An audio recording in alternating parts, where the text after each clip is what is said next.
I'm going to assume you're going to be able to hear the wind quite a lot. I'm out on a little spin.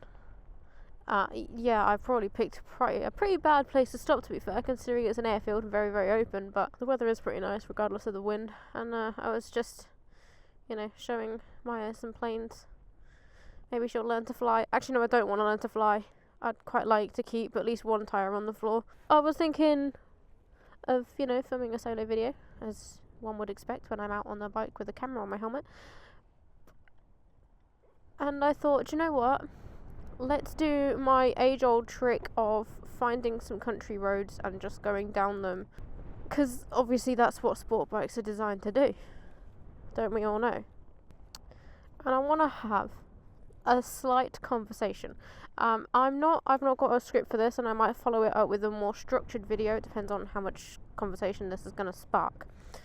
Oh, don't mind these. These are just, I have a little backpack that goes on Maya, and I have a little strap here. I don't know how well the camera's going to pick it up on the tail tidy, and then I have two more straps that are hooked into the seat. So I have two straps that are attached to that strap, and then these two, and then they clip onto my backpack. You might see it in the Stony Cove video I've got coming out at some point. That's just how I tend to take my stuff to work, to be honest, because I'm not a huge fan of wearing a massive backpack. Oh, the label's sticking out my glove. 1 second.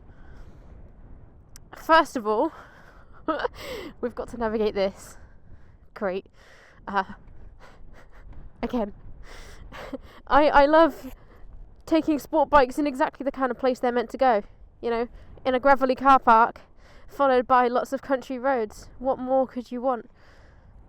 Straight lines, mild acceleration. Let's see if we can get out in one piece. I got in one piece.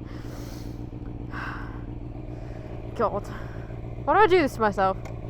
Genuinely.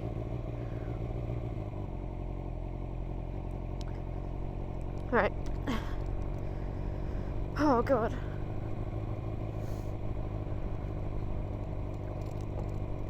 Aim for a clear patch. That's there. Slow and steady. And then just when you think it's over, massive off pothole in the exit. Love that. That's great. I'm so sorry, Maya. When you thought you were getting a new owner, you didn't think it'd be this, did you? Nope. Nope, but you're with me, so that's what we do. I'm just proving people's points that it's the wrong bike. Silly me. Silly me. It's too nice of a day to not get a bit of footage.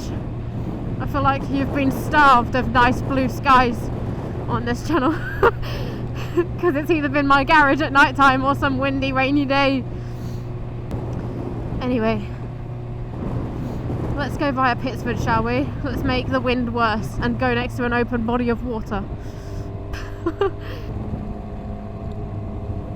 I love being a bike sometimes and not having to think about needing to give way to people. And we can both fit. Stop. Yeah, I'm good. Ow! For f***'s sake!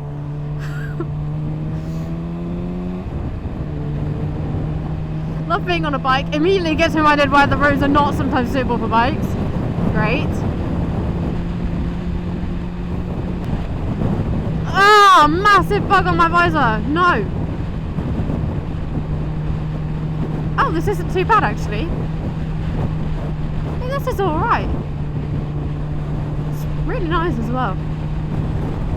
Suddenly I'm warm again. I didn't expect that going next to Pittsford. Okay, I know what path I want to take. My problem is getting there. I want to go up this way, and then I want to find my way back through Sywell. I am very directionally challenged, so this will be interesting. So anyway, my comments at the beginning of the video about taking the bike on country roads as a sport bike is not intended to do. It just kind of stems from some comments from when I first revealed the bike, which is very interesting, considering this whole channel is about well, it's not really about it. I don't really make it the personality of the channel. I think the personality of it is just having a bit of fun. But oh my god, I'm going sideways.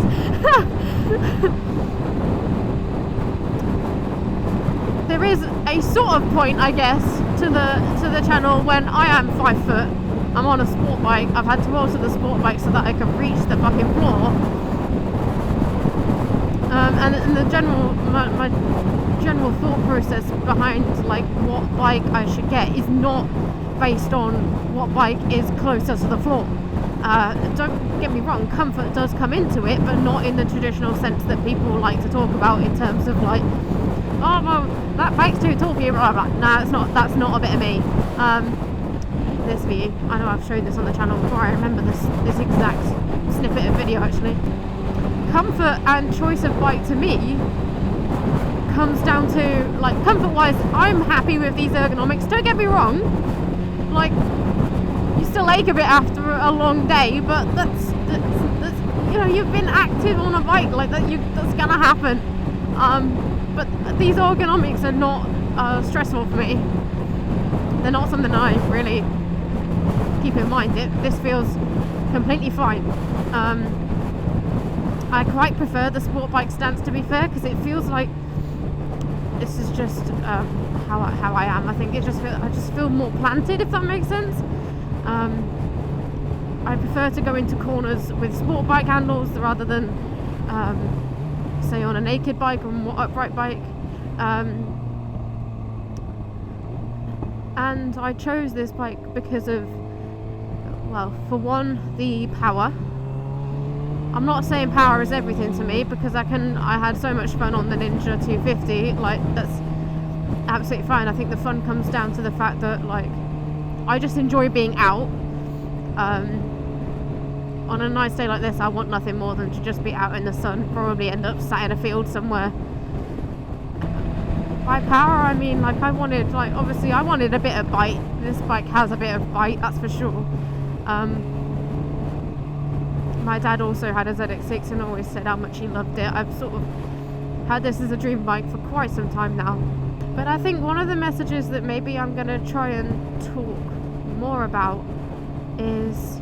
Oh, do I need to go left here? I think I do. Let me try. I'm going to try desperately to make my way without getting lost. I reckon if I follow signs for A43, I'll get there. How do I put this? I don't care what other people's opinions are on the bike that I choose. I don't think anyone should... Yeah, people can take advice from people, but I don't think the bike you choose should be because someone else has told you that it's the best one for you. I also don't care if people think that modifying a bike in the way I have, in terms of I've lowered the front forks or dropped the front forks through and had the lowering links installed. I don't care people's opinions on that either, because it's not their bike, so they can really, it does not matter. Yes, I think I'm going the right way. I at least know where I am now. I think a lot of times, especially when you're new to something,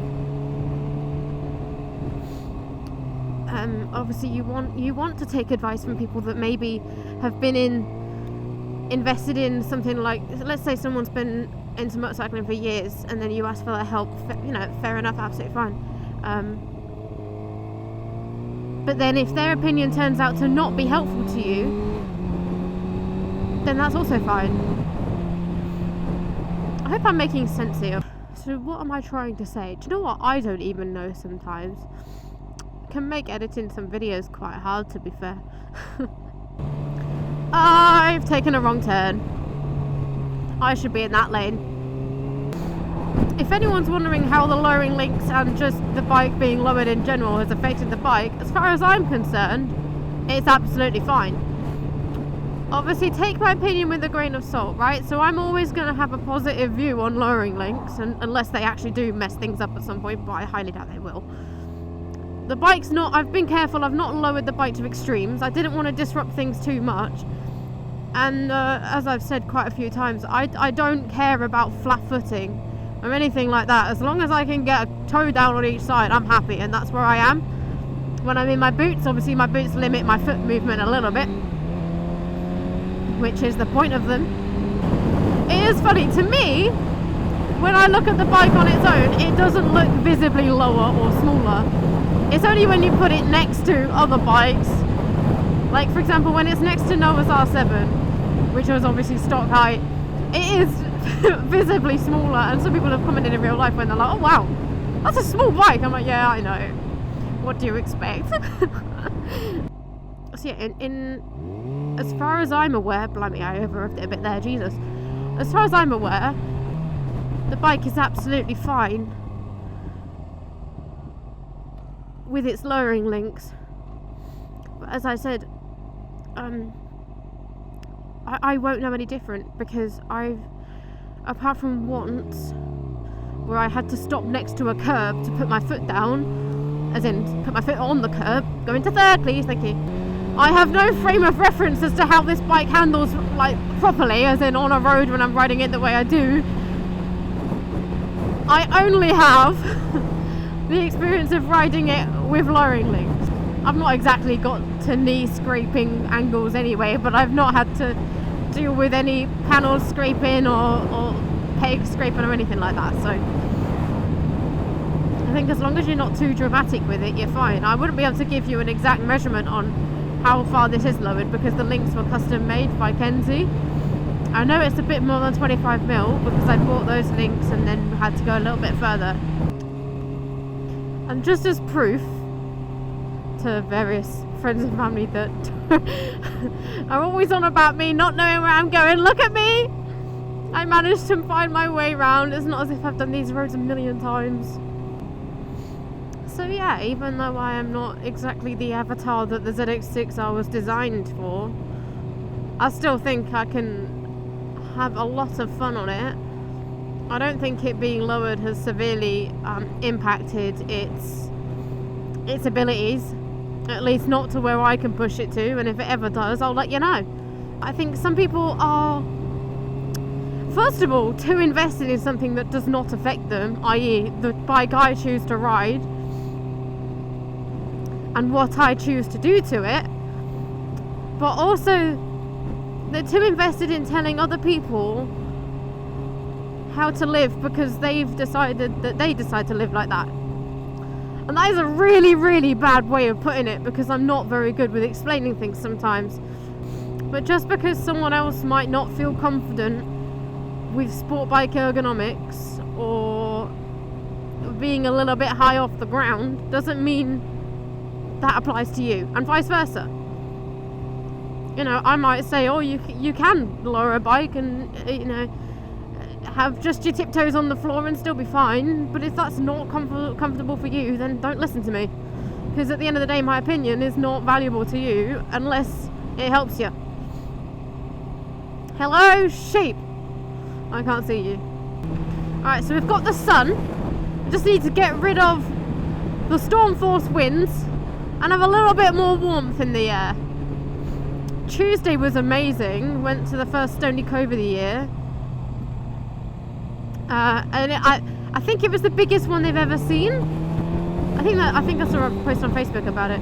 But I remember when we were leaving or turning up, sorry, and seeing a load of bikes leaving, and we're like, oh no, we've missed like the big bit. Everyone's going home now, and we turned up and it's still absolutely packed, and we're like, oh, okay. I do really love the brakes on this bike.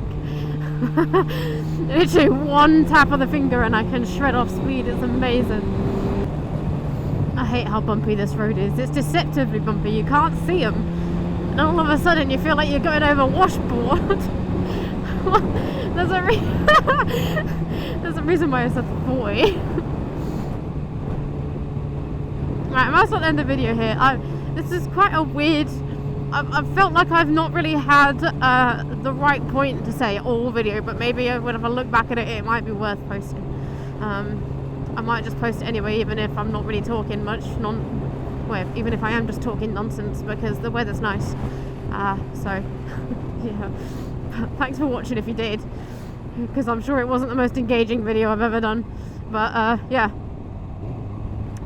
Like and subscribe as always, and I'll see you in the next video. Toodaloo.